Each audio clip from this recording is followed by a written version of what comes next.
સૌરાષ્ટ્રની એકમાત્ર સ્કૂલ જ્યાં ટ્રસ્ટી તથા સંચાલકો ડોક્ટર, એન્જિનિયર તથા શિક્ષકો છે એવી Kanabar school of science and commerce. કાર્યક્ષેત્ર ધોરણ 5 થી 10, 11, 12 સાયન્સ એન્ડ કોમર્સ. દીકરાઓ અને દીકરીઓ માટેના ઉજ્જવળ ભવિષ્ય માટે વાલીઓની પહેલી પસંદગી Kanabar school of science and commerce. અહીં છે શ્રેષ્ઠ શિક્ષકો દ્વારા મર્યાદિત સંખ્યામાં વિદ્યાર્થીઓ માટે ભણતર, અલગ અલગ સાયન્સ લેબ, કોમ્પ્યુટર લેબ, દીકરાઓ તથા દીકરીઓ માટે અલગ અલગ હોસ્ટેલ સાથે શુદ્ધ સાત્વિક ભોજનની વ્યવસ્થા, ટ્રાન્સપોર્ટેશનની સુવિધા. જી તેમજ નીટની તૈયારી સ્કૂલમાં જ. તો આથી વિશેષ આપ આપના બાળક માટે શું ઈચ્છો તો આજે જ એડમિશન માટે સંપર્ક કરો.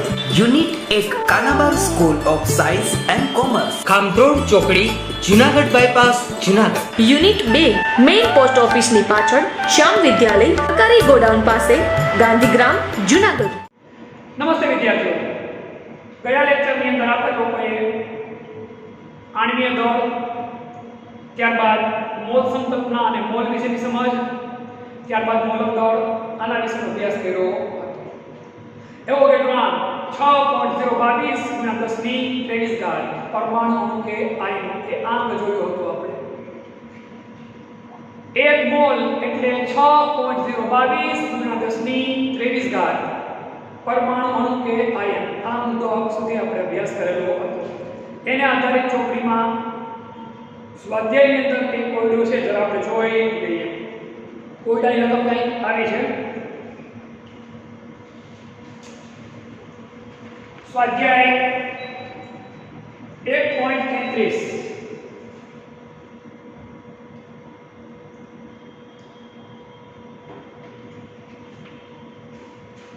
રકમ છે નીચેનામાંના દરેકમાં પરમાણુની સંખ્યા ગણો. નીચેનામાં દરેકમાં પરમાણુની સંખ્યા ગણો. પહેલી રકમ છે Ar ના 52 મોલ. બીજી રકમ છે He ના 52 U. U એટલે ખબર ને, અનફિલ્ડ માસ. યાદ રાખજો, U એટલે હું અનફિલ્ડ માસ, ખૂબ જ નાનો એકમ. ત્રીજું He ના 52 ગ્રામ. આ ત્રણ રકમ આપણી પાસે છે, જેની આપણે અંદર કોની સંખ્યા ગણવા છે? પરમાણુ. તો આપણે આપણી પહેલી રકમ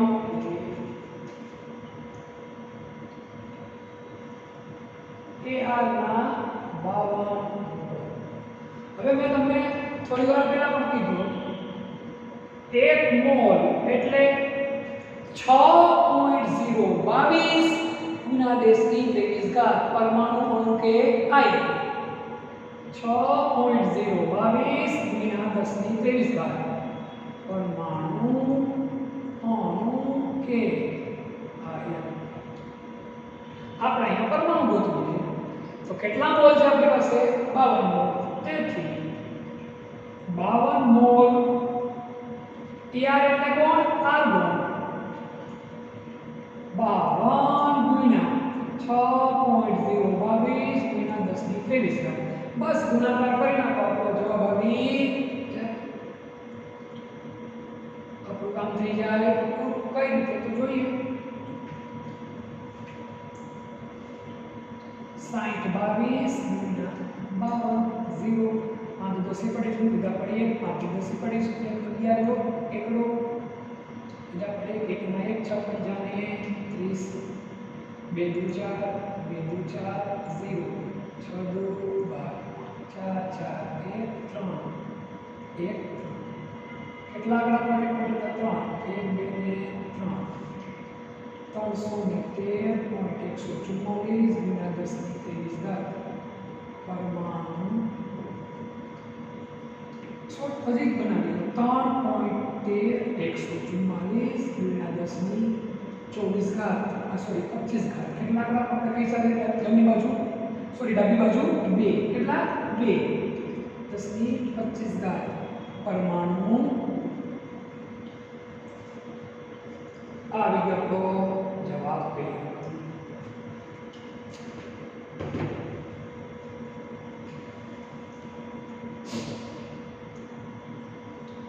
બીજો ગણીએ He ના 52 U એટલે કોણ અનફેલ્ડ માસ હવે He નો અણુભાર કેટલો થાય છે તો કે 4 કેટલો 4 મને ખ્યાલ છે બાકી તમને રકમમાં એ આપેલું 4 અનફિલ્ડ માસ He બરાબર 1 પરમાણુ બરાબર He નો 1 પરમાણુ થાય કેટલા 4 આ U છે યાદ રાખજો 4 અનફિલ્ડ માસ U He બરાબર H ના કેટલા પરમાણુ થાય 1 તો કેટલા છે 52 તેથી 52 U He બરાબર કેટલા તો He ના પરમાણુ બરાબર 52 બરાબર 13 પરમાણુ થાય કોના He ના આ છાપો બીજો ત્રીજો છે He ના 52 ગ્રામ He ના હું આપેલા છે 52 ગ્રામ તો ગ્રામ આપ્યા એટલે આપણને હોય એનું દળ અણુભાર મેં તમને કીધું કે થોડી વાર પહેલા કેટલા ગ્રામ છે 4 ગ્રામ એ રકમ આપેલો હોય પણ 1 થી 20 તત્વોના લગભગ થોડુંક તમે આગળ ભણશો ને તમને અણુભાર પણ તમને લોકોને આવડી જશે જેમ પરમાણુની સંખ્યા આપણે આવડી ગઈ પરમાણુ ક્રમાંક આવડી ગયા આપણને એના ઉપર તમને અણુભાર ગોતવામાં પણ વાર લાગશે અને 1 થી 20 તમને એમને આવડી જશે તો He ના મોલ બરાબર દળના છેદમાં અણુભાર દળ કેટલું છે 52 છેદમાં 4 કેટલા મોલ થયા 13 મોલ હવે 1 મોલ બરાબર કેટલા થોડી વાર પહેલા જ આપણે અહીંયા જોયું 6.022 10 ની 23 ઘાત પરમાણુ તો 13 મોલ માટે તેથી He ના પરમાણુ બરાબર 13 × 6.022 × 10 ની 23 ઘાત કરો આ ગુણાકાર તમારો જવાબ આવી જાય 60 22 × 0 2 2 0 6 3 2 6 3 2 6 0 6 તેરી 18 6 8 2 8 અને 7 કેટલા આપણા મારી પણ છે 3 78 286 He ના પરમાણુ 78.286 ગુણ્યા 10 ની 23 ઘાત He ના પરમાણુ આવી ગયો એકદમ સહેલો જવાબ થાય બને ત્યાં સુધી આપણે કોઈ પણ વસ્તુ હોય એનો આપણે ગમે દળ આપેલું હોય તો એને આપણે કેમાં ફેરવી નાખવાનું મોલમાં ફરી જાય એટલે આપણે ખબર છે 1 મોલ હોય એટલે 6.022 × 10 ની 23 ઘાત પરમાણુ અણુકાય હોય 1 મોલ 6.022 × 10 ની 23 ઘાત તો પછી ગમે એટલા આપેલા ભલે પોઈન્ટમાં આપેલા તો 0.2 કેટલા 0.5 આપેલો 0.5 એ કેટલા 0.5 સાથે ગુણાકાર કરી નાખવાનો 10 આપેલો 10 સાથે ગુણાકાર કરી નાખવાનો 200 આવ્યો તો 200 સાથે ગુણાકાર કરી દેવાનો આ રીતે તમે કરો તો આ દાખલો સહેલાઈથી આવડી જાય પણ અતિ વધુ અગત્યતાઓની ગણતો નથી આવડવું જરૂરી છે અતિ વધુ અગત્યતાઓ ગણવાની નથી કારણ કે આગળ આનાથી પણ વધુ જરૂરી અને વધુ અગત્યની વસ્તુ આપણા અભ્યાસમાં આવે આ ચેપ્ટરની અંદર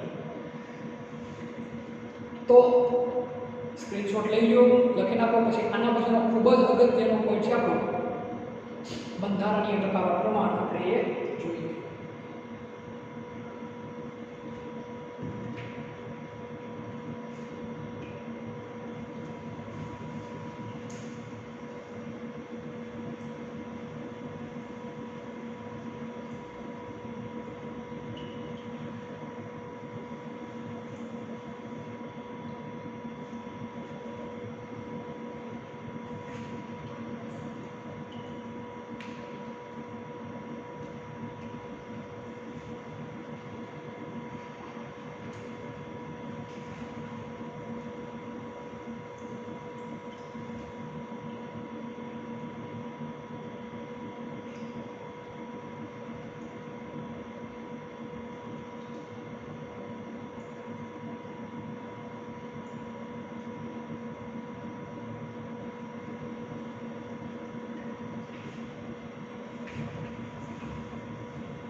હવે આપણો વધુ અગત્યનો પોઈન્ટ છે સંયોજનમાં રહેલ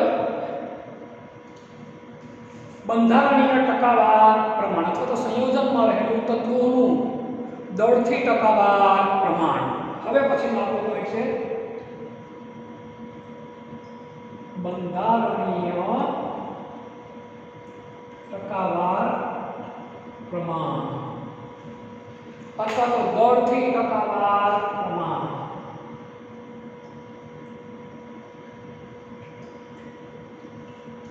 આ પોઈન્ટ ખૂબ જ અગત્યનો છે.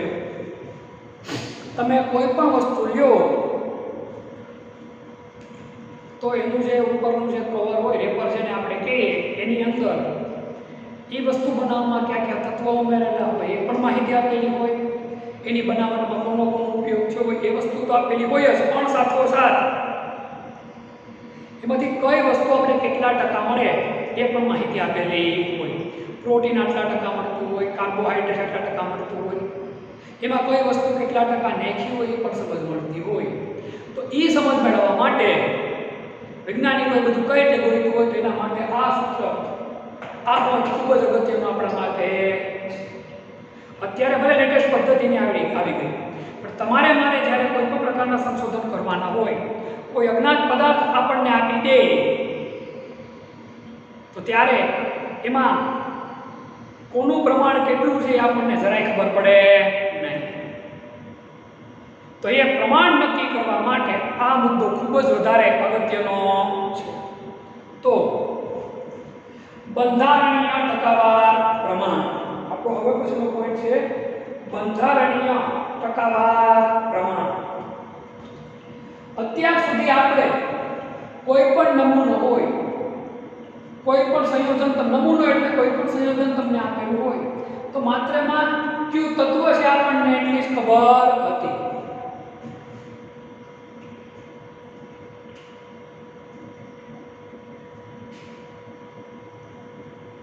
અત્યાર સુધીમાં માત્ર આપણે નમૂનો અથવા સંયોજનમાં રહેલા તત્વનું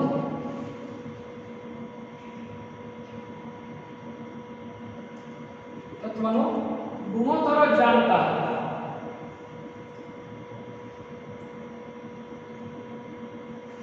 અથવા કયો તત્વ આવેલું છે માત્ર એટલી જ ખબર હતી. આ તત્વનો ગુણોત્તર અથવા કયો તત્વ આવેલું છે એટલી જ ખબર હતી. પરંતુ ઘણીવાર આપણે કયા તત્વનું પ્રમાણ કેટલું છે એ જાણવું પણ જરૂરી છે. પરંતુ સંયોજનમાં કયા તત્વનું પ્રમાણ કેટલા ટકા છે તે જાણવું પણ જરૂરી છે. માટે બંધારણીય ટકાવાર પ્રમાણ અથવા તો દળ ટકાવાર પ્રમાણ આપણા માટે ખૂબ જ જરૂરી છે. આનું સૂત્ર છે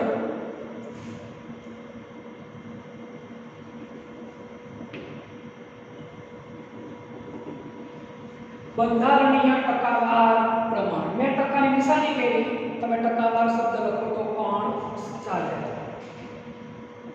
બંધારણીય ટકાવાર પ્રમાણ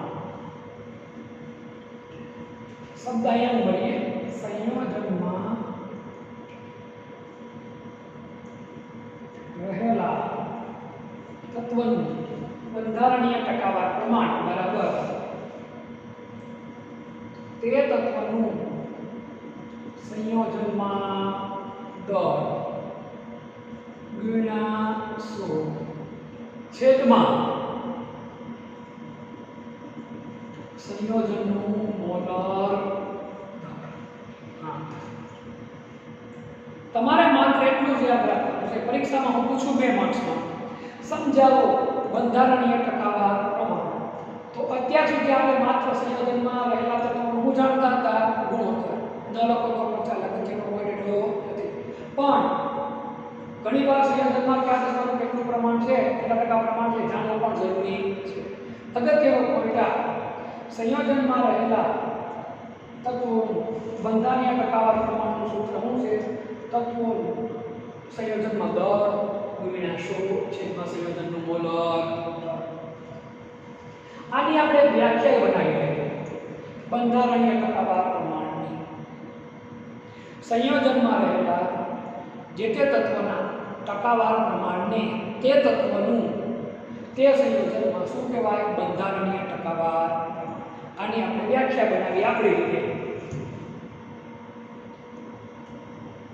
સંયોજનમાં રહેલા તત્વના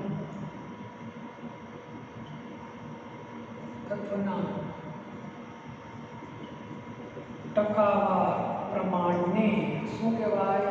બંધારણીય ટકાવાર પ્રમાણ તરીકે ઓળખવામાં આવે છે. આ થઈ જાણી. હવે આમના વસ્તુ સમજાય નહીં. આપણે પાણીના ઉદાહરણ તરફ જોઈએ. પાણીમાં રહેલા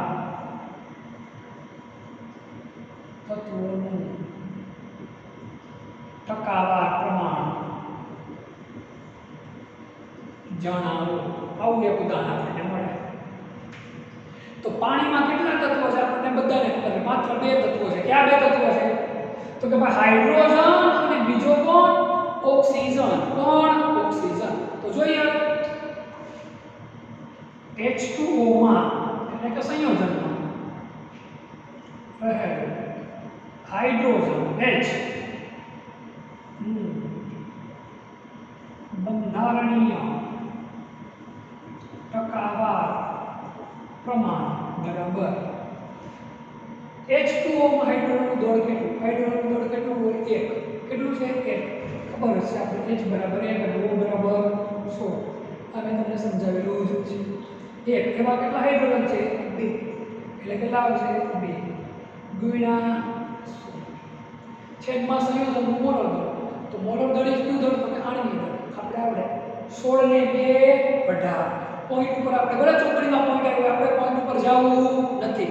જવાબમાં કાંઈ ખાસો ફેર પડશે નહીં. જો આગળ 18 તો 200 ભાગ્યા હું આવ્યા 18. હું આવ્યા 18 એકુ 18 2 20 18 એકુ 18 2 20 18 એકુ 18 2 20 11.11 ચાલુ હું આવશે 11.11. હવે બીજું જોઈએ. કોનું? તો કે ઓક્સિજન.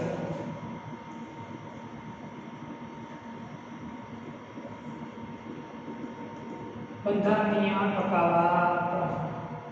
તો સંયોજનમાં ઓક્સિજનનું દળ કેટલું છે? એક જ ઓક્સિજનનો પરમાણુ છે એટલે કેટલું થાય? 16 ગુણ્યા હું મૂકશું 16. નીચે શું મૂકશું આપણે? 18. નીચે શું મૂક્યા આપણે? 18. તો 8 દુ 16 9 દુ 18 2 100 800 કાંઈગા કેટલા આવશે? તો કે 9. કેટલા આવશે? 9. કરો અહીંયા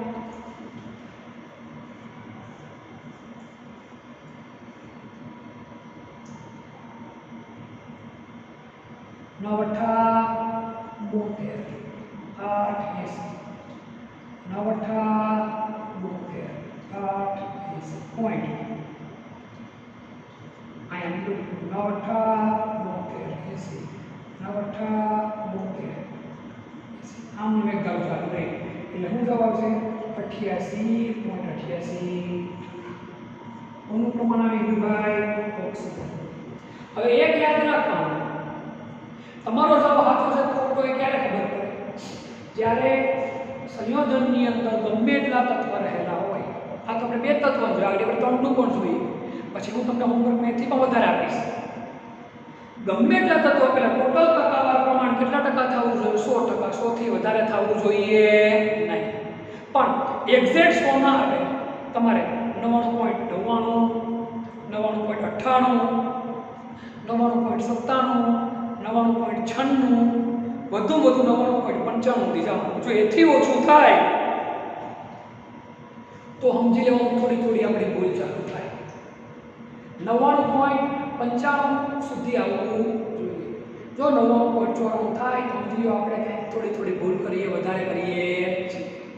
અને 99.90 એ પૂરી ગયા આપણે તો સમજી લેવાનું દાખલામાં આપણે મોટી કંઈક ભૂલ કરેલી છે.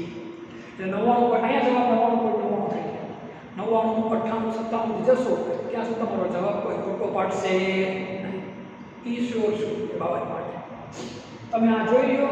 હજી વધુ એક આપણે એક્ઝામ્પલ સરસ રીતનું ગણીએ ચોપડીમાં આપેલું છે.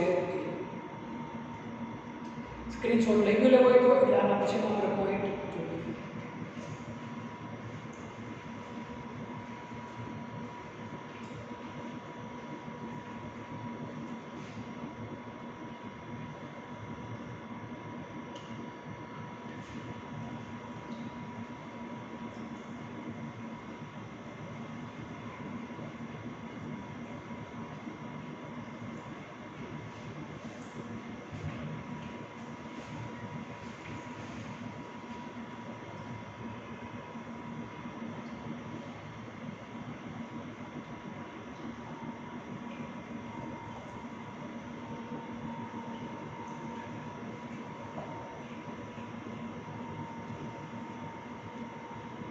ચોપડીમાં આપણને વધુ એક્ઝામ્પલ આપેલું છે.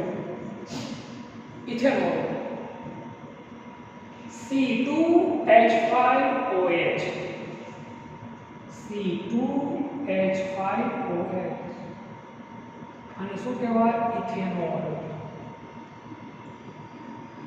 માં રહેલા તત્વોનું ટકાવાર પ્રમાણ. પહેલા તો આપણે ઇથેનોલમાં કેટલા તત્વો હતા? 3: કાર્બન, હાઇડ્રોજન અને ઓક્સિજન. કાર્બન બરાબર 12, હાઇડ્રોજન બરાબર 1 અને ઓક્સિજન બરાબર 16. આનું આપણે આણ્વીય સૂત્ર જોઈ લઈએ. 12 × 2 એટલે કેટલા થશે? તો કે 24. 1 × 5 એટલે 5. 16 વત્તા 24 ને 36 40 46 એમ આ આપણને મળી મોલ. એમયુ લખો અથવા ગ્રામ પ્રતિ મોલ લખો, ખોટું પડશે. હવે આની અંદર રહેલા તત્વોનું ટકાવાર પ્રમાણ. આમાં શું રહે છે? કાર્બન. C2H5OH માં રહેલા કાર્બનનું ટકાવાર પ્રમાણ બરાબર C2H5OH માં કાર્બનનું બળ ગુણ્યા 100 છેદમાં C2H5OH નું મોલર દળ. તો જો બટો અહીંયા મેં લખ્યું આપણે કાર્બનનું દળ કેટલું થશે? 12 × 24 ગુણ્યા 100. ભાગ્યા શું આવશે? તો કે 24 ને 5 29 30 40 46 કેટલા આવશે? 46.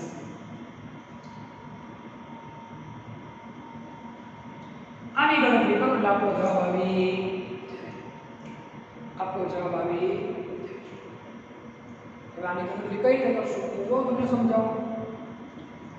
12 × 23 × 46 બે ઉડી ગયા.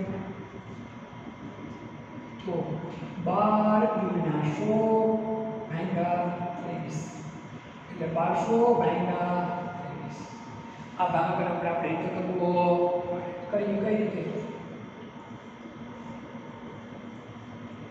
અત્યારે કેલ્ક્યુલેટરનો ઉપયોગ કરી શકાય, પણ આગળ ઝડપી ગણતરી કરવા માટે આપણે ધ્યાન રાખવી પડે. 23 × 50 તો 115. કેટલા વધ્યા? 5. ઉપરથી ઉત્તર બિંદુ 50. 23 દૂર તો કે 46. 4 પોઈન્ટ મૂકો એટલે શું થઈ ગયા? 40. 23 × 23 કેટલા વધ્યા? 17. બિંદુ 170. 23 × 50 115. 23 × 6 138. 23 7 7 21 બરોબર બીજા પછી 2 7 161. બસ અહીંયા સુધી રાખીએ આપણે એટલે ખોટું પડે નહીં. 52.17 કેટલા ટકા આવ્યું છે? 52.17%. હવે બીજું આપણી પાસે કોણ છે? તો કે ભાઈ હાઇડ્રોજન. ઉપરનું ચેપીએ આપણે.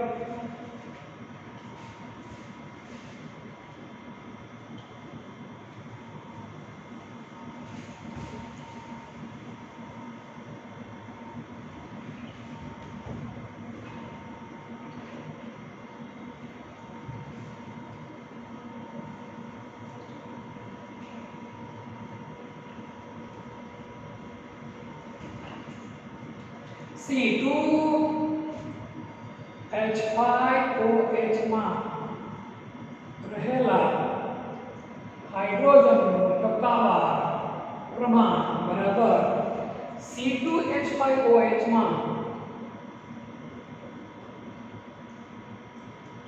રહેલ હાઇડ્રોજનનું દળ અલગ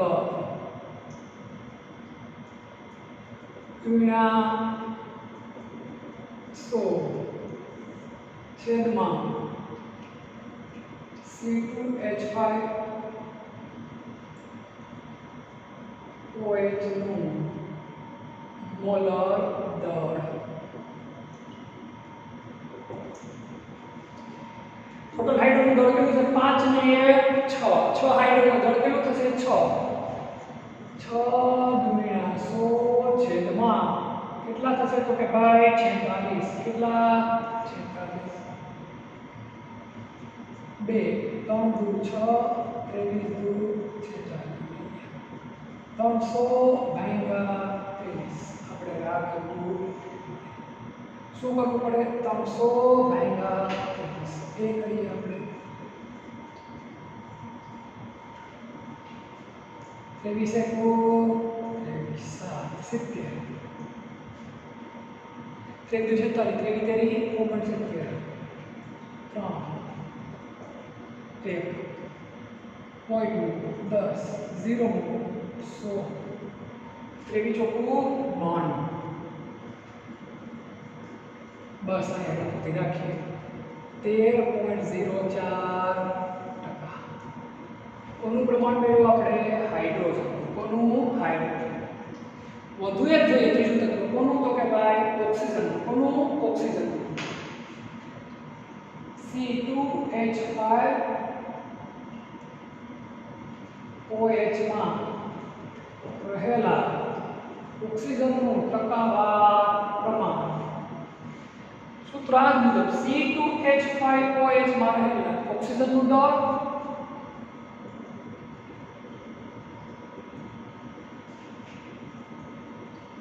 ગુણ્યા 100 છેદમાં C2H5OH નું મોલર દળ. આમાં ઓક્સિજનનું દળ કેટલું છે બતાવો? કેટલા ઓક્સિજન છે? 1. 1 નું કેટલું થશે? તો કે 16 ગુણ્યા 100 છેદમાં 46. સેમ ઓલા મુજબ 8 2 23 દુ 46. બે ઉડી ગઈ. 800 ભાગ્યા 23 કરો એટલે તમારો જવાબ આવી જાય.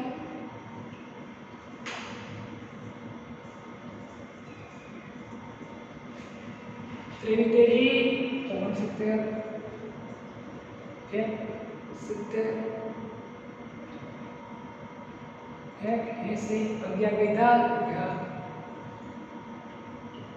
ઉપર છે ઉતેરું 110 23 ચોખ્ખું 92 800 18 ગઈ પોઈન્ટ મૂકો. હું મેં કીધું કે મિત્રો શું આવ્યા? 180. શું આવ્યા? 180. તો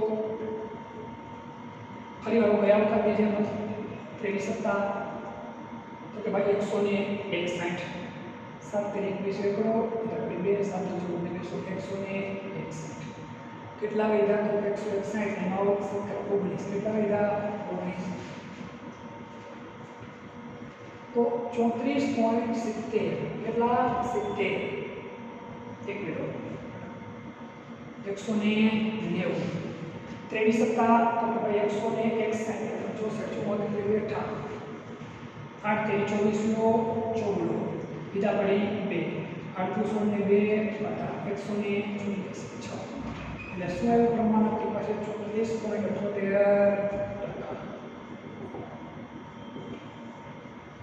આ મળ્યા આપણને ત્રણેયના. હવે આપણો જવાબ સાચો છે ખોટું એ મેળવવા માટે ઉમેરવું પડે તો કે તાળો. શું મેળવવું પડે? તાળો. ત્રણેયનું ટકાવાર પ્રમાણનો સરવાળો કરો. જો 100 થઈ જાય તો આપણો જવાબ સાચો, બાકી આપણો જવાબ કેવો? તો કે ખોટો. તો જો આ તાળો મેળવ્યો છે જવાબ. અત્યારે દાખલો નિયમ પ્રમાણે પૂરો થઈ ગયો. આટલું જ દાખલો કરવા માટે કરવાનું હોય. ત્રણેયનું ટકાવાર પણ આપણો જવાબ સાચો છે કે ખોટો એ નક્કી કરવા માટે આપણે શું મેળવવું પડે? તાળો. કઈ રીતે તાળો મળે? તો કે જો 52.17 વત્તા 34.78 વત્તા 13.04 8 કે 7 15 ને 4 19 9 વિદા પડી 7 ને 2 9 2 ને 4 6 ને 3 9 5 ને 3 8 ને 1 શું જવાબ આવ્યો? આપણો જવાબ એ સાચો જ કહેવાય. એટલે આ રીતે ગણતરી તમારે કરવાની. ફરીવાર સમજાવું તમને. મેં તમને પ્રશ્ન એવો કર્યો છે ચોપડીમાં આપણે આપેલો છે પ્રશ્ન કે ભાઈ C2H5OH એટલે કે ઇથેનોલમાં રહેલા તત્વોનું ટકાવાર પ્રમાણ. તો ઇથેનોલનો મુખ્ય 3 તત્વો છે. કોણ? કાર્બન, હાઇડ્રોજન અને ઓક્સિજન. એ ત્રણેયનું ટકાવાર પ્રમાણ શોધવાનું છે. તો આ વખતે ટકાવાર પ્રમાણ શોધવા પહેલા આપણે સંયોજનમાં એનું કેટલું દળ છે એ પણ જોઈ લઈએ અને મોલર દળ પણ પહેલાથી શોધી નાખીએ. 12 2 24 5 16 અને 1 ટોટલ કેટલો થઈ ગયો? 46. હવે પહેલા તો વાત કરીએ કાર્બનની. કાર્બનનું ટકાવાર પ્રમાણ શોધવા માટે એનું દળ ગોતવું પડે. કેટલું દળ છે કાર્બનનું? 24 ગુણ્યા 100 છેદમાં ટોટલ દળ કેટલું મળ્યું આપણને? 46. પછી તો ભાગાકાર છે તમને જે છે લઈ આવડી. પછી બીજું છે હાઇડ્રોજનનું ટકાવાર પ્રમાણ. તો હાઇડ્રોજન બે જગ્યા અહીંયા 5 અને અહીંયા 1 એટલે કુલ કેટલા થયા? 6. 1 નું 1 તો 6 નું કેટલું થાય? 6. 6 ગુણ્યા 100 ના છેદમાં 46. બાકીની ગણતરી તમને બહુ સહેલી પડવાની છે. એ નોર્મલ ગુણાકાર છે. અત્યારે તમે કેલ્શિયમનો ઉપયોગ કરો તો પણ વાંધો આવે. ત્રીજું કોણ છે? તો કે ભાઈ ઓક્સિજન. કોણ? ઓક્સિજન. તો ઓક્સિજનની આપણે વાત કરીએ તો ઓક્સિજનનું પ્રમાણ કેટલા આપેલા છે આપણે? 1. એક ઓક્સિજનનું પ્રમાણ દળ કેટલું થાય? તો કે 16 ગુણ્યા 100 છેદમાં 46. પછી ગણતરી આપણે આવડી જાય. અને છેલ્લે ભૂલ્યા વગર આપણે શું કરવાનું? તાળો મેળવી લેવાનો. શું મેળવી લેવાનો? તાળો. તમે તાળો મેળવી લો તો કોઈ પ્રોબ્લેમ થાય નહીં. એક હોમવર્કનું એક્ઝામ્પલ આપું તમને. C6H12O6 માં રહેલા તત્વોનું ટકાવાર પ્રમાણ શોધો. કાર્બન બરાબર 12, હાઇડ્રોજન બરાબર 1, ઓક્સિજન બરાબર 16. આ એક એક્ઝામ્પલ. આ આપણને આવડી આવવું જોઈએ. બહુ સહેલું છે અને આ અગત્યનું પણ એટલું જ છે. એટલે આ પોઈન્ટ આપણને આવડવો જ જોઈએ. સ્ક્રીનશોટ લેવું થઈ ગયો અને આ તમારી રીતે તમે ગણતરી આની કરજો. તમારી પાસે કોઈ સાહિત્ય હોય તો સાહિત્યનો ઉપયોગ કરી અને વધુ ને વધુ તમે આવા દાખલા કરવાનો પ્રયત્ન કરજો. જોઈ લો, સ્ક્રીનશોટ લઈ લો, પછી આના પર ખૂબ જ વધુ અગત્યનું કોઈ ભણીએ.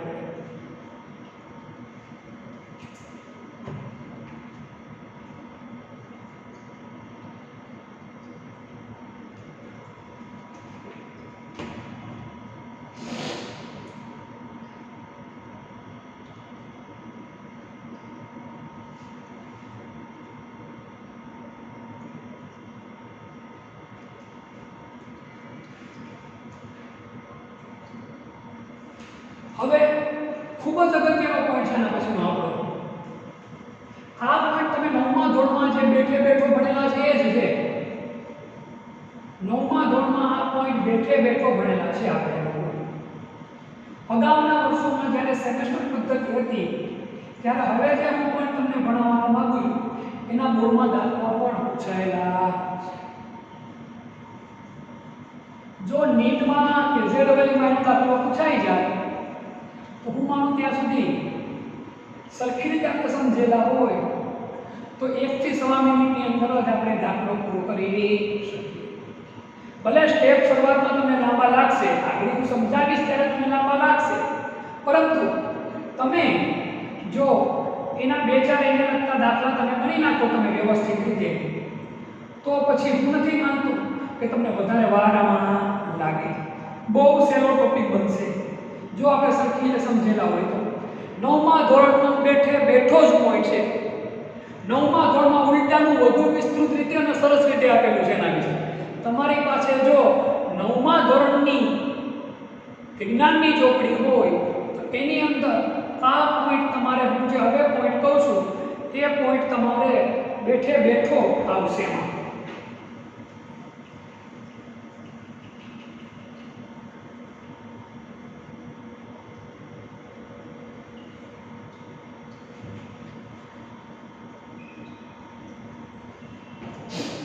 હવે પછી આપણો અગત્યનો પોઈન્ટ છે આણ્વીય સૂત્ર અને પ્રમાણ સૂચક સૂત્ર.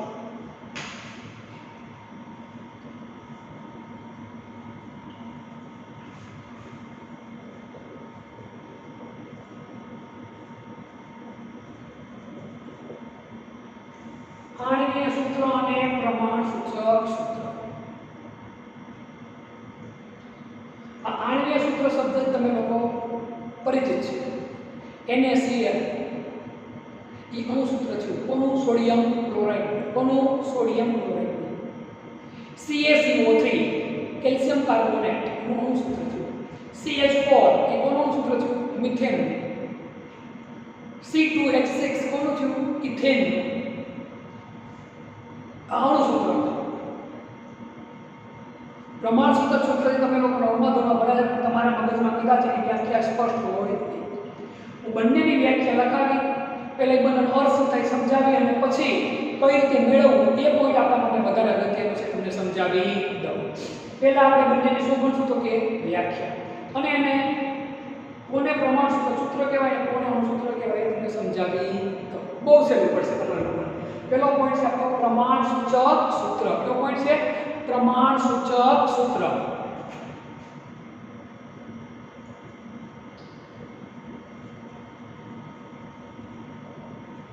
પદાર્થ અથવા તો સંયોજનમાં રહેલા જુદા જુદા તત્વોના સંયોજનમાં રહેલા જુદા જુદા તત્વોના પરમાણુની પૂર્ણ સંખ્યાના ગુણોત્તરને સંયોજનમાં રહેલા જુદા જુદા તત્વોના પરમાણુની સંખ્યાને કંકુ શબ્દ લખાય, પૂર્ણ સંખ્યા લખાય. પૂર્ણ સંખ્યાના ગુણોત્તરને શું કહેવાય? પ્રમાણ સૂચક સૂત્ર. સંયોજનમાં રહેલા જુદા જુદા તત્વોના પરમાણુની પૂર્ણ સંખ્યાના ગુણોત્તરને. સમજાવવું નથી, આગળ બીજી વ્યાખ્યા સમજાવીને પછી ક્લિયર કરાવો, તરત જ આપણે આવડી જાય. અણુસૂત્ર. સંયોજનમાં રહેલા જુદા જુદા તત્વોની ચોક્કસ સંખ્યાને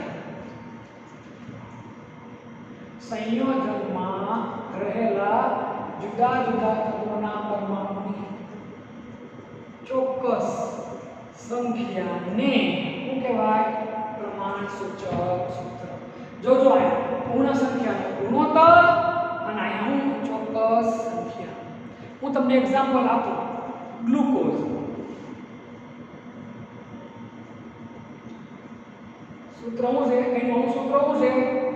C6H12O6. આ શું થઈ ગયું?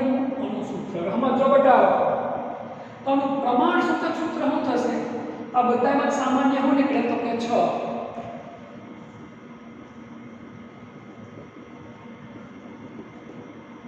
CH2O. આ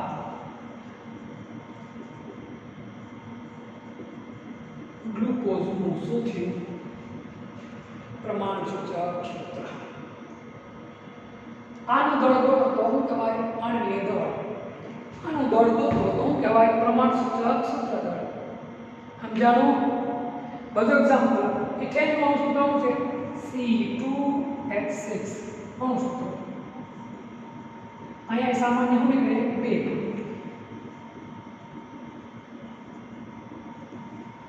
2. શું છે CH3 આ શું છે ઇથેનનું પ્રમાણ સૂચક સૂત્ર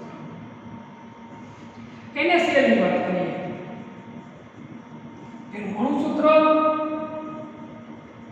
એ શું થશે પ્રમાણ સૂચક સૂત્ર જેમાંથી કાંઈ સામાન્ય નીકળે નહીં સમજો મારી વાત જેમાંથી કાંઈ સામાન્ય નીકળે નહીં એવા સંયોજનોના અણુસૂત્ર અને પ્રમાણ સૂચક સૂત્ર કેવા હોય સમાન હોય જેમાંથી કાંઈ સામાન્ય નીકળે નહીં બીજું એક્ઝામ્પલ આપું તમને MgCO3 કોણ MgCO3 મેગ્નેશિયમ કાર્બોનેટ તો જો આમાંથી કાંઈ સામાન્ય નીકળતું નથી H2O તો આ અણુસૂત્ર છે આ શું થશે પ્રમાણ સૂચક સૂત્ર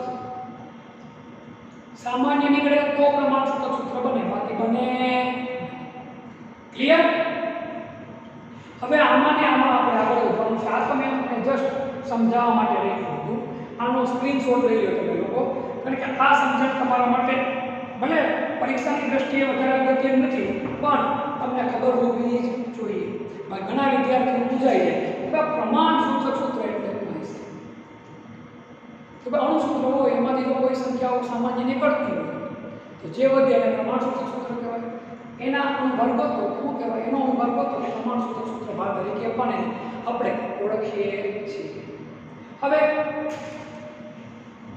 આપણે પ્રમાણ સૂચક સૂત્ર કે અણુસૂત્ર ગોતવું કઈ રીતે પ્રમાણ સૂચક સૂત્ર અને અણુસૂત્ર આપણે ગોતવા કઈ રીતે તમે કહો સાહેબ અમને ખબર જ હોય ને ખબર હોય ક્યારે ખબર હોય આપણને લોકોને જ્યારે આપણને પદાર્થ આક્યો એ ખબર હોય ત્યારે દાખલા તરીકે તમારા હાથમાં એક સફેદ પદાર્થ આપી દે તમને કહી દે કે નિમક છે તો તમને ખબર પડી જાય કે ભાઈ આમાં NaCl છે આ અણુસૂત્ર એ જ આનું પ્રમાણ સૂચક સૂત્ર થશે પણ તમને એક સફેદ પદાર્થ કોઈ પણ રંગનો પદાર્થ આપી દે એ પદાર્થ કેવો છે એ ખબર નથી તો એ નક્કી કરવા માટે આપણને પ્રમાણ ત્યારે આપણે પ્રમાણ સૂચક સૂત્રો અને અન્ય સૂત્ર જાણવા માટે અગત્યના કેટલાક સ્ટેપ ભણવા પડે કેટલા અગત્યના સ્ટેપ છે તો કે 5 ખૂબ જ અગત્યના અને આરામથી અને સહેલાઈથી આવડી એવા 5 સ્ટેપ છે જો એ 5 સ્ટેપ આપણને આવડે તમને કોઈ પણ XYZ કોઈ પણ તમને અજ્ઞાત પદાર્થ આપી દે તમે એનું અણુસૂત્ર ગોતી એનું તમે પ્રમાણ સૂચક સૂત્ર પણ ગોતી એટલે તમે લોકો જો તમારી પાસે 9મા ધોરણની વિજ્ઞાનની ચોપડી હોય તો એક વખત એ ચોપડીની અંદર જે પ્રમાણ સૂચક સૂત્ર અને અણુસૂત્ર વિશેની માહિતી હોય જરા જોઈ લેજો આ સમજ તમને નેક્સ્ટ આવતા લેક્ચરમાં કઈ રીતે આપણે આણ્વીય સૂત્ર અને પ્રમાણ સૂચક સૂત્ર ગોતવું એ હું તમને લોકોને આવતા લેક્ચરની અંદર સમજાવીશ